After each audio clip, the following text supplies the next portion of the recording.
4. 헬레니즘 시대의 유대교, 성서 중간 시대. 우리는 이제 헬레니즘 시대의 유대 종교를 다룰 차례가 되었다. 구약 성서가 끝나고 그리스도가 출현했던 그 사이는 유대교가 그리스화하는 시기다. 이 시기에 유대교는 사도 시대의 사람들, 곧 예수와 사도들과 신약 성서의 저자들에게 깊은 영향을 끼쳤던 여러 가지 사상과 태도를 창출했다. 이 시대의 신관념은 철저한 초월성을 띤 방향으로 발전했다. 신이 초월성을 띠면 띨수록 동시에 신은 그로하여 더욱더 보편성을 띠게 된다. 그렇지만 절대적으로 초월적이면서 절대적으로 보편적인 신은 한민족 이스라엘의 신으로서 가지고 있는 많은 구체적 특징을 잃게 된다. 그렇기 때문에 신적인 것에 어떤 구체성을 부여하기 위해서 여러 표현이 도입되게 된다. 하늘이라든가 하늘나라라든가 하는 개념이 하느님의 나라라는 말 대신에 쓰여진다든지 또는 높이라는 말을 쓰고 있는데 여기에서 신이 강림한 것으로 보고 있다. 그런가 하면 신의 영광이라는 말을 쓰기도 한다. 이것은 신약 성서에서 찾아볼 수 있는 단적인 복이다. 이와 함께 추상화 과정이 다시 진행되었다. 그러나 그것은 주로 두 가지 조건 아래서 이루어졌다. 첫째는 신의 이름을 불러서는 안 된다고 하는 제지라는 조건과 둘째는 신의 의인관, 신을 인간의 표상으로 보는 것, 신의 의인관에 대한 싸움이라는 조건이 그것이다.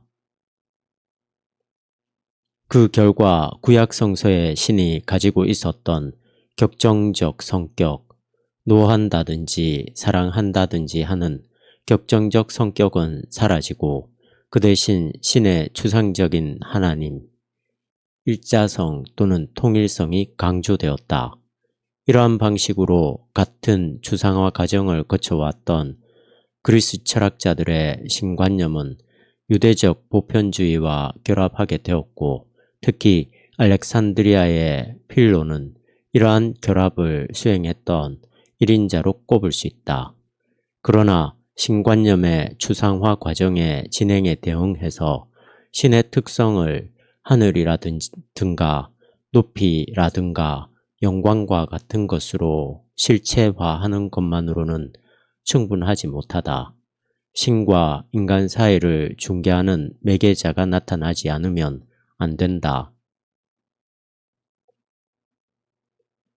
구약과 신약의 중간 시대에서 경건한 종교 생활을 실천하기 위해서는 이러한 매개적 존재가 점점 더 중요한 의미를 가지게 되었다. 이러한 매개자로서 최초로 등장한 것은 천사들이었는데 이 천사들은 주변의 이교 세계에서 끌어들였던 남신과 여신들이었다. 구약의 예언자들이 이교의 신들과 싸우고 있던 시대에는 천사와 같은 존재들이 끼어든다는 것은 불가능한 일이었다. 그러나 후기 유대교에서 다신교의 위험이 사라져갈 때 천사는 유일신의 신앙을 크게 위협하지 않고 등장할 수 있었다. 그런데도 신약 성서는 다신교의 위험을 알고 있어서 천사 예배에 대해 경고를 내렸다. 이러한 매개자의 형상에 대한 두 번째 형태는 메시아였다. 메시아란 초월적 존재며 나곤의 왕이다. 페르시아 종교의 영향을 받았던 다니엘서에서는 메시아가 이 세상을 심판하는 사람의 아들, 인자라고 일컬어지고 있다. 다니엘서에서는 이 말이 아마도 이스라엘을 가리키는 것으로 생각된다. 그러나 후에 와서 메시아는 하늘에서 내려온 주라는 형상을 가지게 되었다. 사도 바울로도 그렇게 생각하고 있다. 매개자 상의 세 번째 형태는 신의 이름을 여러 가지 다른 명칭으로 바꾸어 부르고 거기에 각각 독립적인 형태를 갖추도록 만들어냈다. 그 가운데서도 가장 중요한 것은 지혜라는 형상이다. 이것은 이미 구약 성서에 나타나 있다. 이 지혜는 세계 창조에 지임하여 여기에 참여했으며 세계에 나타났다. 그런데 그것은 인간 안에 살만한 자리를 찾지 못했기 때문에 다시 하늘로 되돌아갔다. 이 사상은 제4복음서의 머릿말에 나타난 사상과 아주 흡사하다. 그 밖에 신과 인간 사이에 있는 여러 가지 힘이 있는데 그 가운데는 세키나, 곧 지상에서 신의 거처라는 것이 있고 또 메무라, 곧 신의 말. 후에 이 말은 제4복음서에서 매우 중요한 구실을 하게 되었다. 메무라, 곧 신의 말이라는 것이 있다. 또한 신의 영이라는 것도 있는데 신의 영이라는 것은 구약 성서에서는 행위하는 신과 마찬가지로 많은 의미를 가지고 있었지만 마침내 그것은 최고 존재인 신과 인간 사이에서 상당한 독립적인 존재가 되었다. 이상의 것들이 모두 그 힘들이다. 그 가운데서도 가장 중요한 것은 로고스였다. 이렇게 말한 것은 유대교의 메무라와 그리스 철학의 로고스는 하나가 되어 있었기 때문이다. 필로에 따르면 로고스는 신의 마다들을 의미한다. 신과 인간 사이를 중개하는 이 매개자는 신에 대한 인간의 직접적인 관계를 대신한다. 그리스도교에서는 특히 로마 가톨릭적인 그리스도교에서는 신관념이 점차 초월적인 것으로 되어갔지만 한편 그러한 초월적인 신은 실제적 종교 생활에다 성자의 개입을 끌어들임으로써 일반 사람에게 받아들여질 수 있게 되었다. 교리 그 자체는 율신교적이라는 데는 변함이 없었다. 말하자면 성자는 존경의 대상으로 받아들여졌을 뿐 결코 예배의 대상으로서 받아들여졌던 것은 아니다. 신과 인간 사이에 커다란 힘을 가진 또 하나의 존재의 영역이 있었는데 악마의 영역이 그것이다. 선한 천사가 있었는가 하면 악한 천사도 있었다.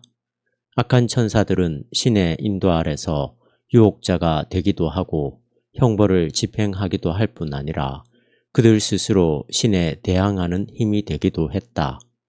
이러한 사실은 예수가 악령을 쫓아냈던 일에 관련해서 신적인 힘과 악마적인 힘에 관하여 바리사이파 사람들과 함께 나누던 예수의 대화에서 명백하게 드러난다. 악령에 대한 신앙은 그때의 일상생활에 퍼져 있었으며 또한 고도의 사변의 주체이기도 했다. 그것은 이원론적 요소를 지니고 있었지만 그 이원론은 결코 존재론적 이원론까지는 발전하지 못했다. 여기에서 유대교는 또다시 페르시아로부터 페르시아 종교의 악마론을 포함해서 여러 가지 많은 사상을 받아들였다. 그런데 이 악마론에서는 악마가 신과 같은 지위를 차지하고 있었지만 유대교는 존재론적 이원론에 결코 빠져들지는 않았다. 유대교에서는 악마의 모든 힘도 한 하느님의 힘으로부터 유래한 것으로 본다. 그렇기 때문에 악마에게 독립적인 힘을 결코 인정하지 않았던 것이다. 천사의 타락이라는 신화는 이 사실을 밝혀주고 있다. 악한 천사라도 신에 의해 창조된 존재로서는 선한 것이다. 그러나 다만 타락한 천사로서는 악한 것이다. 그러기에 타락한 천사는 타락에 책임이 있으며 따라서 형벌을 면치 못하게 된다. 악한 천사는 단순히 반신적인 존재의 피조물이 결코 아니다. 이것이 최초의 반이교적 도구마다. 그리고 이와 함께 이 시대가 신약 성서에 끼쳤던 또 하나의 영향은 미래를 새로운 에온, 다가오는 에온, 곧 새로운 시대로 높였다는 점이다. 후기 유대교의 묵시문학의 시대는 세계의 역사를 두 개의 시대, 곧 우리가 살고 있는 이제의 시대와 우리가 기대하는 와야 할 시대로 구분해 보았다. 지금의 시대는 아주 비관적으로 평가되었으나 와야 할 시대는 열광적으로 대망하게 되었다. 새로운 시대의 대망은 정치적 대망에 그치는 것이 아니다.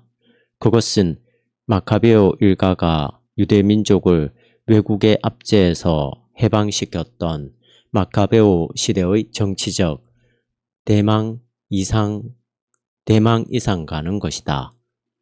그리고 그것은 예언자의 메시지에 나타난 대망과도 다르다. 이 대망은 이 세상에서 역사적으로 실현되기를 바라는 대망이다. 묵시문학적 대망은 훨씬 더 우주론적인 것이다. 말하자면 전 우주가 이 두 시대에 관여하고 있다.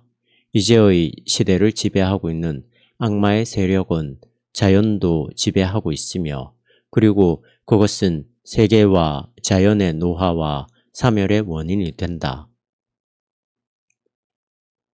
이렇게 된 원인의 하나는 인간이 악마의 세력에 굴복한 데 있으며 율법에 불순종한 데 있다. 아담의 타락은 이 세상에 죽음을 가져왔으며 그것이 인간의 보편적 운명이 되게 했다. 이 사상은 창세기의 짧은 타락 설화에서 나와 하나의 체계를 이룬 데까지 발전했는데 우리는 그것을 바울로에게서 발견한다. 모든 개인은 그의 실제적인 죄를 통해서 이 타락을 확인한다. 지금의 시대는 비극적 운명 아래 놓여 있다. 그런데도 모든 인간은 이 운명에 대해서 책임을 가지고 있는 것이다. 구약과 신약의 성서 중간 시대에는 율법 종교가 강화되어 부분적이지만 율법 종교가 죄의 종교를 대신하게 된다. 물론 신전은 아직도 존속했지만 그와 함께 시나고그와 같은 종교 학교가 발전했으며 여기에서 특색 있는 종교 생활이 영위되었다. 유대 사람들은 율법을 우리가 늘 그렇듯이 부정적 방식으로 평가하지는 않았다. 유대 사람들에게는 율법이 신의 선물이고 기쁨이었다. 율법은 영원한 것으로서 언제나 신 안에 존재하고 있으며 마치 후기 그리스도교 신학이 예수의 선제에 관해서 말했던 것과 마찬가지로 그것은 영원부터 신 안에 선재하고 있었다. 율법은 삶 전체를 가장 작은 기능에 이르기까지 규정했다. 그렇기 때문에 이 율법에 따라 사는 사람은 매 순간 신 아래 놓여 있으며 신과 관계되어 있다고 생각되었다. 이것이 바리사이 사람들의 율법주의 배후에 있었던 깊은 사상이었다. 예수는 나중에 가서 바리사이의 율법주의를 아주 신랄하게 공격했다. 왜냐하면 이 율법주의가 사람들에게 견딜 수 없는 무거운 짐을 지웠다고 보았기 때문이다. 이러한 무거운 짐에 대해서 인간은 두 가지 방법으로 대처한다. 하나는 타협하는 길인데 많은 사람은 이 길을 택한다. 이렇게 함으로써 사람들은 그 무거운 짐을 견디기 쉽게 줄이려는 것이다. 또 하나는 절망하는 길인데 이 길은 바울로나 아우구스티누스나 루터와 같은 사람이 택한 길이었다. 우리는 제4 에스라에서 다음과 같은 말을 읽는다. 율법을 받은 우리는 우리의 죄 때문에 멸망하지 않으면 안 된다. 그러나 율법은 결코 없어지지 않을 것이며 그 영광은 끊어지지 않을 것이다.